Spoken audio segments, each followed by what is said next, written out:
여러분 안녕하십니까? 수개월 동안 새로운 변화와 개혁을 요구하며 수개월 동안 광장을 밝혔던 거대한 촛불혁명은 10년 만에 정권 교체를 이뤄냈습니다. 따라서 오늘 뉴스는 지난 겨울 촛불로 뜨거웠던 옛 도청 앞, 이곳 5.18 민주광장에서 진행합니다. 문재인 대통령은 세간의 예상을 깨고 광주 전남에서 60% 안팎의 높은 지지를 받았습니다. 이 결과가 무엇을 의미하는지 윤근수 기자가 민심을 들여다봤습니다. 문재인 대통령은 광주에서 61.1%, 전남에서는 59.9%를 득표했습니다. 전라북도 64.8%에 이어 전국에서 두 번째, 세 번째로 높은 득표율입니다. 2위 안철수 후보와의 격차는 30%포인트 안팎으로 크게 벌어져서 득표율이 2배 정도 차이가 났습니다. 두 후보가 치열하게 경쟁할 거라는 예상과는 달리 호남의 유권자들은 문재인 대통령에게 표를 몰아줬습니다. 누구에게 투표해야 보다 확실한 정권 교체인지 유권자들이 고민한 결과로 보입니다. 당선될 수 있는 후보에게 표를 몰아주는 전략적 투표 성향이 이번에도 나타났다는 분석도 있습니다. 마지막 순간에 어떤 보수의 결집의 위기, 일종의 위기감을 느낀 호남 표심이 그 당시 대세를 이루고 있던 문재인 후보 쪽으로 표가 쏠리지 않았나 이렇게 보고 싶습니다. 선거운동 기간에만 3번 광주 전남을 찾아서 진정성을 호소하며 반문 정서와 호남 홀대론을 누그러뜨린 점도 높은 득표율을 견인한 걸로 보입니다. 반면 안철수 후보는 햇볕 정책에 공과가 있다고 발언하는 등 중도 보수층을 잡으려다 호남에서 표를 잃었습니다. 다만 광주와 전남만 유일하게 30% 표를 줌으로써 재기 가능성은 살려뒀습니다. 지난해 총선 때는 국민의당을 세우고 이번 대선에서는 민주당을 지지한 호남의 절묘한 선택은 앞으로도 양당이 호남에서 발전적으로 경쟁할 수 있는 가능성을 열었습니다. MBC 뉴스 윤근수입니다. 대통령이 되기 전 정치인 문재인을 꼬리표처럼 따라다녔던 게 바로 호남 홀대론이었습니다. 문 대통령은 취임 첫날 호남 인사들을 총리와 비서실장에 내정하면서 새 정부의 인사차별은 없다는 의지를 다졌습니다. 박수인 기자입니다. 참여정부와 호남의 관계를 흔히들 애증관계라고 말할 때 그 핵심은 호남 홀대론이었습니다. 참여정부 때 호남을 차별했다는 이 논란은 이후 정치인 문재인과 호남과의 관계를 상징하는 말처럼 굳어졌습니다. 선거운동 기간 문 대통령이 가장 공을 들였던 부분도 인사차별에 대한 우려를 잠재우는 것이었습니다.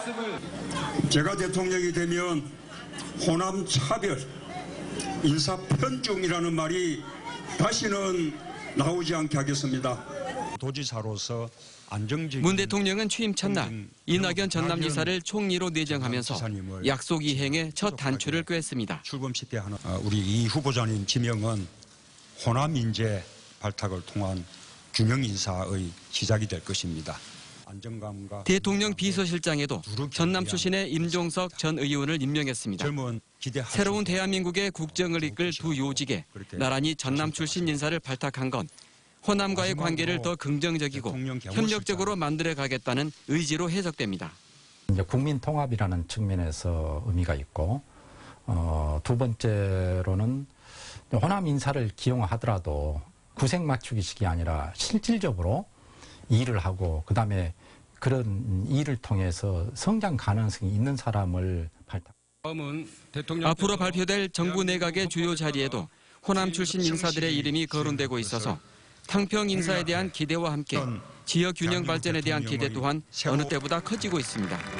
MBC 뉴스 박수인입니다.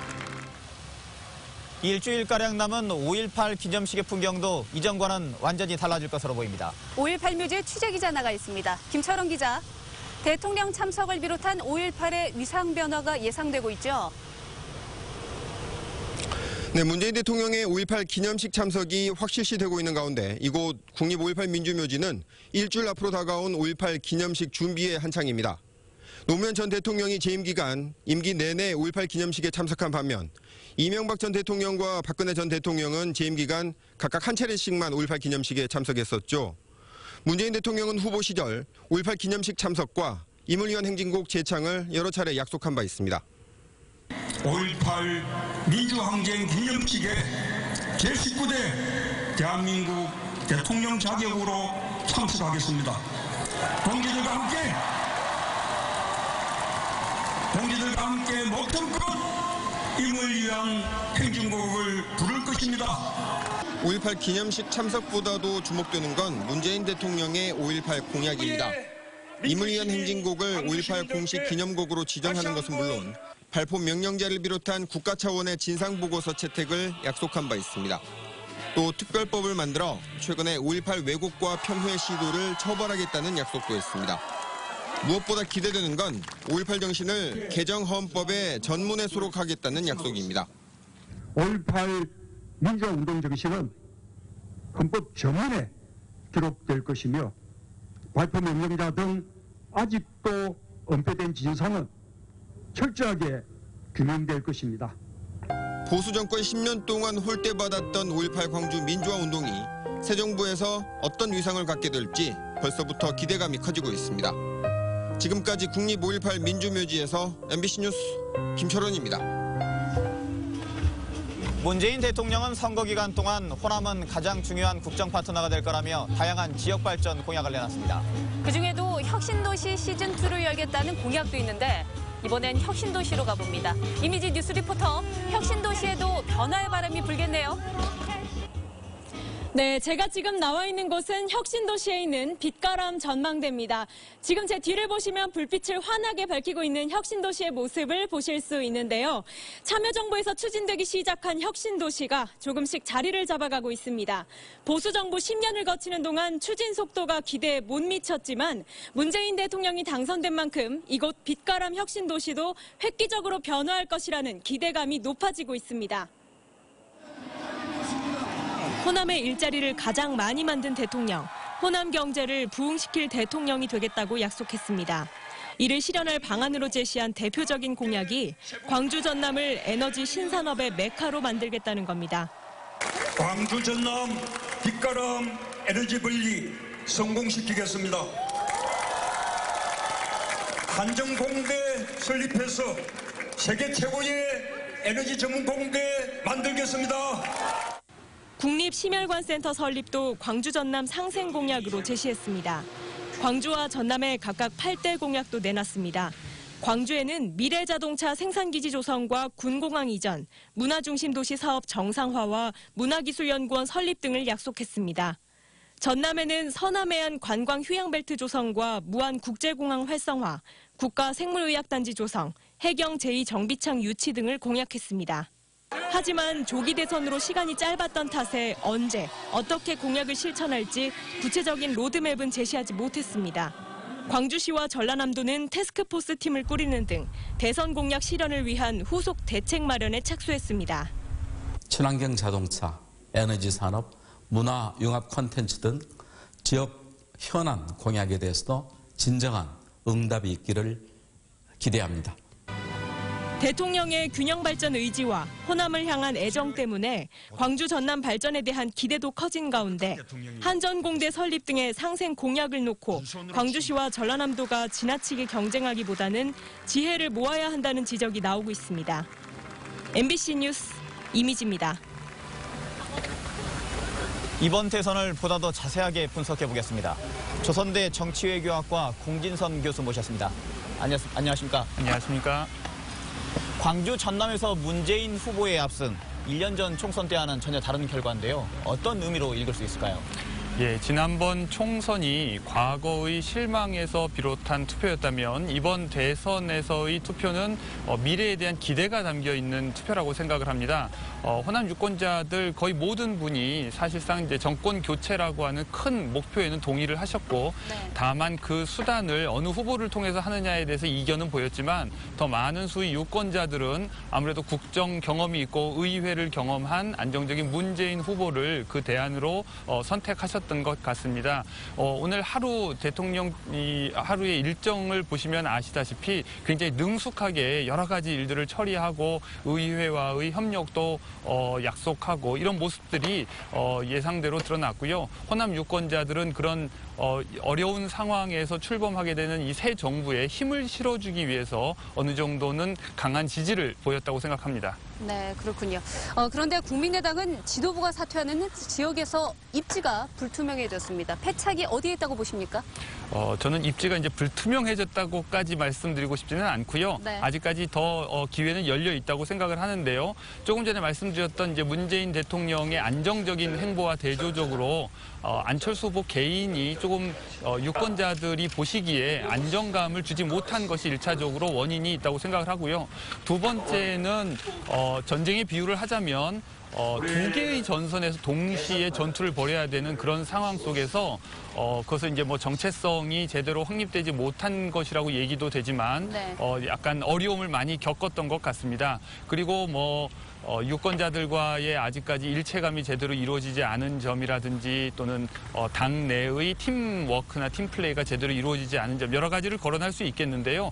그것들은 뭐 어쩔 수 없이 이제 받아들여야 되는 그런 한계였던 것 같습니다. 이제 지방선거가 1년밖에 남지 않았습니다.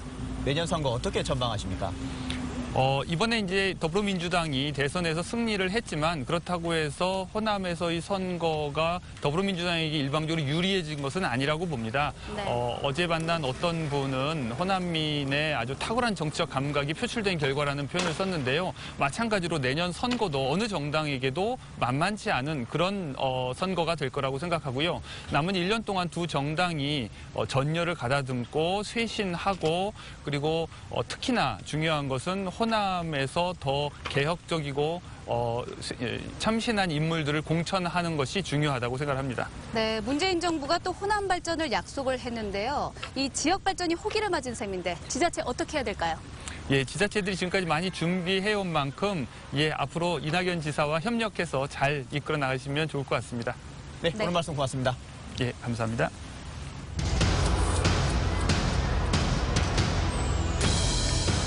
국민 여러분께 깊이 사과드립니다.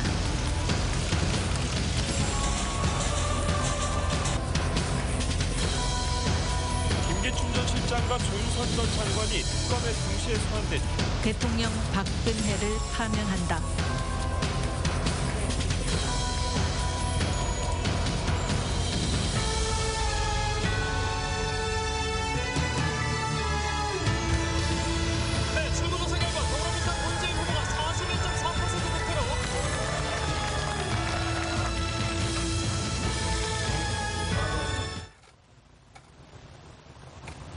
박지원 대표를 비롯한 국민의당 지도부가 대선 패배에 대한 책임을 지고 총사퇴하기로 했습니다. 박 대표는 이번 선거 결과에 대해 모든 책임을 지고 대표직에서 물러난다면서 지도부가 사퇴하고 새로운 모습의 당으로 나아가자고 제안한다고 말했습니다. 또 현 원내대표 임기가 완료되고 다음 주쯤 새 원내대표를 선출해야 한다고 덧붙였습니다. 새 정부 출범과 관련해 윤장현 광주시장은 올해 5.18 기념 행사를 진실규명의 계기로 삼아야 한다고 말했습니다. 윤 시장은 오늘 긴급 간부회의에서 대통령이 후보 시절에 5.18 기념식 참석과 진실규명을 약속한 만큼 이에 대한 준비를 철저히 해달라고 주문했습니다. 또 5.18이 37년 만에 다시 시대적 역할을 할 수 있는 전환점이 됐다고 의미를 부여하며 올해를 진실규명의 계기로 삼자고 강조했습니다.